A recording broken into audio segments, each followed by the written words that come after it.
मेरे साथ मेरठ जेल के वरिष्ठ जेल अधीक्षक वीरेश राज शर्मा जी, उनसे बात करते हैं।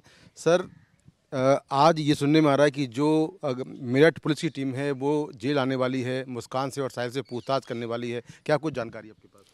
अभी पुलिस की टीम कितने बजे आएगी आएगी कि नहीं, ऐसी कोई सूचना कारागार प्रशासन को हमारी जेल को प्राप्त नहीं हुई है।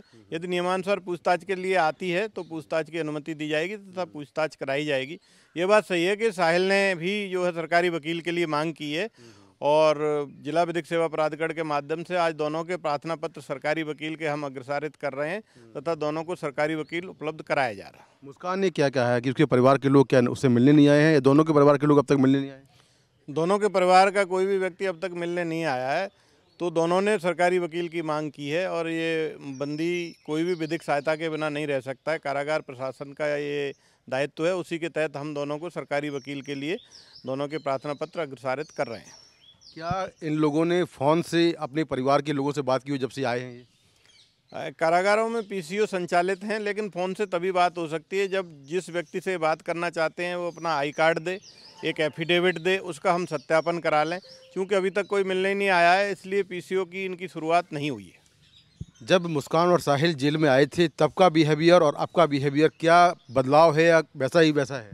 पहले डरे हुए और सहमे हुए थे, अब जेल मैनुअल के अनुसार जो दैनिक क्रिया है, दैनिक प्रक्रिया है, सुबह खुलना, फिर नाश्ता खाना और डॉक्टर्स की काउंसलिंग और चिकित्सा की व्यवस्था, आज सब अब रूटीन हो गई। आम बंदियों की तरह दोनों लोग रह रहे हैं और केवल दोनों का एक अपने केस की तरफ फोकस है, तो दोनों ने सरकारी वकील मांगे हैं, दोनों को उपलब्ध कराए जा रहे हैं। क्या नशे की मांग भी की थी शुरुआत में इन्होंने जेल में आने के बाद? नहीं, उनको बता दिया गया था कि ये कारागार में किसी तरह नशा तो प्राप्त हो ही नहीं सकता। इसी के तहत जो है उनका उपचार किया गया और काउंसलिंग की जा रही है। साथ में रहने की बात भी ये लोग कर रहे थे?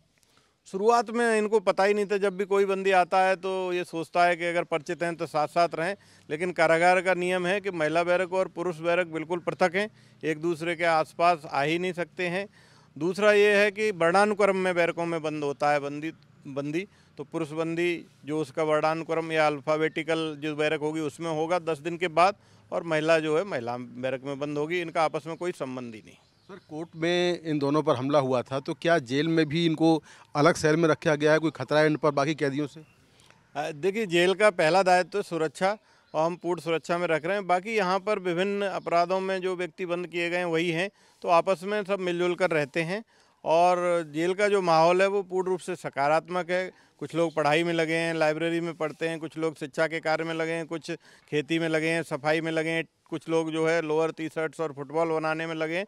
तो विभिन्न प्रकार से गतिविधियां जो चलती हैं जेल में, सुधारात्मक कार्यक्रम चलते हैं, उसमें लगे हुए हैं। क्या साहिल और मुस्कान को कोई काम भी दिया गया जेल में? अभी तक कुछ काम करते हैं या अभी? जो नए बंदी आते हैं 10 दिनों तक उनको कोई काम नहीं दिया जा सकता है। 10 दिन के बाद यदि वो प्रार्थना पत्र देते हैं कि कोई काम करना चाहते हैं तो उस पर विचार किया जाएगा। इनकी जो काउंसलिंग सर हो रही है वो किस चीज़ की हो रही है काउंसलिंग? क्या नशे के लिए काउंसलिंग हो रही है या और किसी कारण से हो रही है?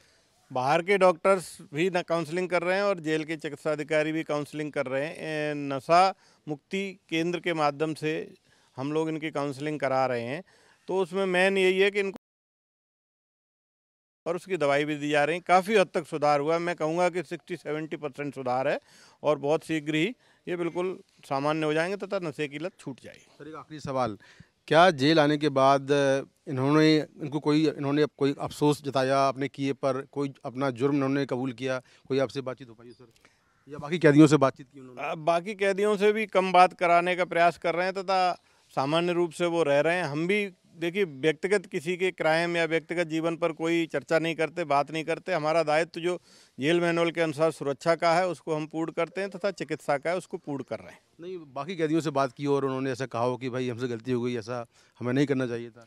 नहीं, बाकी कैदियों से भी हमने ये कहा है कि इनके व्यक्तिगत जीवन और व्यक्तिगत क्राइम के बारे में आप बात न करें, सब मिलजुल कर रहे हैं और सब सामान्य रूप से अब कारागार में रह रहे हैं। शुक्रिया सर। तो ये हैं वरिष्ठ जेल अधीक्षक वीरेश राज शर्मा जी, जो बता रहे हैं कि किस तरह का बर्ताव है मुस्कान का और साहिल का जेल के अंदर, और क्या कुछ जेल में चल रहा है, क्या काउंसलिंग हो रही है, उन सभी बातों को लेकर उन्होंने विस्तार से बताया है। और ये भी कहा है कि अभी मेरठ पुलिस के आने की सूचना इनको नहीं है, जैसे ही आएगी ये पूरा कोऑपरेट करेंगे।